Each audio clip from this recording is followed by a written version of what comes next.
नमस्कार मंडळी. उन्हाळा सुरू झालाय आणि अशा कडक उन्हात शरीराला फक्त थंडावाच नाही तर एनर्जीची गरज असते.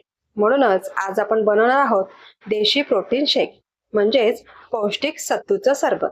विशेष म्हणजे आज मी तुम्हाला एकाच पिठापासून दोन वेगवेगळ्या चवीची सरबत दाखवणार आहे. एक चटपटीत नमकीन आणि दुसरं थंडगार गोड. अशा रेसिपी पाहण्यासाठी व्हिडिओ शेवटपर्यंत बघा आणि अजूनही चॅनलला सबस्क्राईब केलं नसेल तर लगेच सबस्क्राईब करून बेल आयकॉन सुद्धा प्रेस करा, म्हणजे माझा व्हिडिओ तुमच्यापर्यंत सगळ्यात आधी पोहोचेल. चला तर मग झटपट रेसिपीला सुरुवात करूया. नमस्कार, मी आनंदी कुणाल पाटील. मी माझ्या करी अँड राईस या चॅनलमध्ये तुमचं सगळ्यांचं खूप खूप मनापासून स्वागत करते. आपण करतोय सत्तूचं सरबत. सत्तूचं सरबत करण्यासाठी आपल्याला हे चणे लागणार आहेत. हे आपल्याला चणे बाजारामध्ये अवेलेबल असतात. हे मी एक वाटी चणे घेतलेले आहेत. तर ते चणे सगळ्यात आधी आपल्याला सोलून घ्यायचे. सगळे चणे आपण सोलून घेणार, त्यांची सालं काढून घेणार आहोत. हे चणे सगळे सोलून घेतलेले आहेत. आता हे चणे आपण हलकेसे भाजून घ्यायचे. तेव्हा मी तवा गरम करत ठेवलाय, त्याच्यामध्ये आपण हे सगळे चणे घालून हलकेसे भाजायचे. चणे आपले भाजलेच असतात आणि थोडेसे भाजायचे, त्याच्यामुळे त्याचा फ्लेवर चांगला येतो आणि आपल्याला त्याचं पीठ करायला अजून सोपं जातं. हे बघा, हे साधारण 1 मिनिट फक्त मी मीडियम गॅसवरती मी चणे भाजून घेतलेत. आता मी हे काढून घेणार आहे आणि ते थंड करून घेणार. आता हे चणे मी थंड करून घेते. आता हे चणे थंड झालेले आहेत. आता हे मिक्सरला आपण वाटून त्याची बारीक पावडर करून घ्यायची. मिक्सरचं भांडं घेते, त्यात सगळे चणे घालून घेते. आता ह्याची मिक्सरला पावडर करून घेते. बघा, एकदम छान बारीक अशी पावडर झालेली आहे. पिठाची चाळणी घेतली, त्याच्याने आपण हे सगळं पीठ चाळून घेऊया. हे बघा, आता हे पीठ जे आहे चाळून झालेलं आहे. हे बघा, तुम्ही बघू शकता रवाळ असं त्यातून थोडंसं निघालेलं आहे. आपल्याला टाकून द्यायचंय. आणि हे जे पीठ निघालंय, आता हे आपण एका बरणीत भरून हवं तेव्हा वापरू शकतो, किंवा तुम्हाला लगेच करायचंय तुम्ही लगेच सुद्धा करू शकता.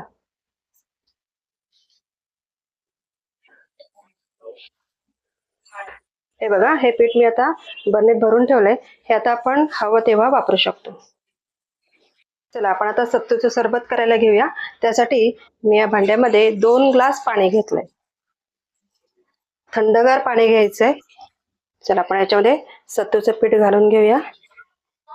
मी 2 पेले घेतलेलं आहे पाणी.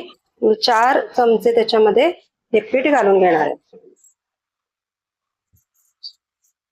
सगळ्यात अगोदर आपण हे पीठ जे घालून घेतलंय हे मिक्स करून घेऊया, जेणेकरून त्याच्या गुठळ्या होणार नाहीत. आता याच्यामध्ये मी 1 छोटा चमचा एवढं जिरे पावडर घालते. त्यानंतर 1 छोटा चमचा एवढं मी काळं मीठ घालून घेते. त्याच्यामध्ये चवीनुसार आपलं मीठ घालून घ्यायचंय. व्यवस्थित एकजीव करून घेऊया.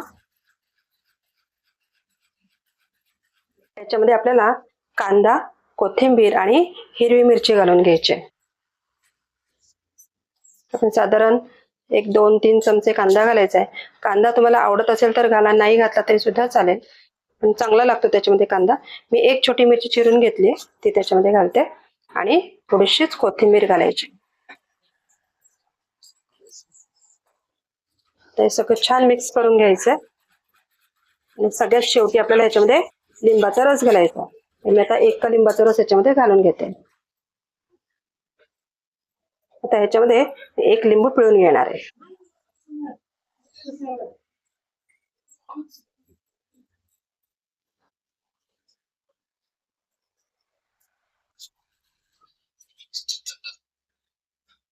आता आपलं हे थंडगार सत्तूचं सरबत तयार झालंय.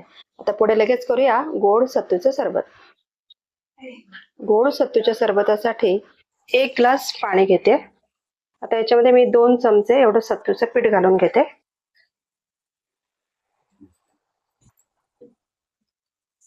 तर हे आपल्याला व्यवस्थित मिक्स करून घ्यायचंय. त्याच्यामध्ये मी 1 चमचा एवढा गूळ घालणार आहे आणि 1 चमचा साखर घालणार आहे. तुम्ही नुसती साखर घातली तरी सुद्धा चालेल, किंवा नुसता गूळ घातलात तरी सुद्धा चालेल. 1 चमचा साखर घालते. ते सगळं आपल्याला व्यवस्थित मिक्स करून घ्यायचंय. गूळ त्याच्यामध्ये, गूळ आणि साखर विरघळून घ्यायचे. आपण जे गूळ आणि साखर घातलं होतं ते विरघळून घेतलंय. आता त्याच्यामध्ये अगदी पाव चमचा, मी छोटा पाव चमचा घेतलेला आहे, एवढीच आपल्याला वेलची पावडर घालून घ्यायची आणि थोडंसंच लिंबू पिळून घेणार आहे. अगदी पाव लिंबापेक्षा पण कमी एवढं त्याच्यामध्ये लिंबू पिळून घ्यायचं.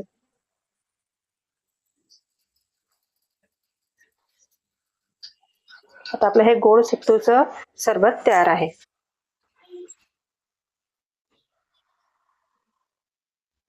तुम्हाला जर या सरबतांचा व्हिडिओ आवडला असेल तर मला कमेंट करून नक्की सांगा आणि व्हिडिओला लाईक, शेअर आणि सबस्क्राईब करायला विसरू नका. चला तर मग पुन्हा भेटूया अशा नवीन रेसिपी सोबत. तोपर्यंत बाय बाय.